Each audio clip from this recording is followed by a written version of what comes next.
দেখো, এই মুহূর্তে আমি কলকাতা এয়ারপোর্টে আছি। অ্যাকচুয়ালি এতবার জার্নি করছি আর এতবার তোমাদের দেখাচ্ছি, সেজন্য এবার আর ডিটেলসে কোনো রকম দেখানোর চেষ্টা করছি না।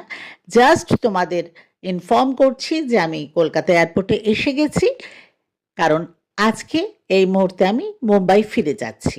আর কলকাতা আসবো, লাউঞ্জে যাব না, এ তো হবেই না। এখন লাউঞ্জে বসে গেছি। চলো তোমাদের দেখাই আমি কি কি নিয়েছি। খুব সিম্পল আমি খাই এখানে এসে। দেখো, ওয়াটারমেলন নিয়েছি, চিকেন নাগেটস, একটা বান নিয়েছি। আর এখানে যেটা আমার সব থেকে ফেভারিট, সেটা হচ্ছে চিকেন স্টু। তো ডেফিনেটলি সেটাও নিয়েছি। একটা ছোট্ট কেকের পিস নিয়েছি। আর তার সঙ্গে নিয়েছি ছাস, মানে বাটার মিল্ক, আর একটা আপেল।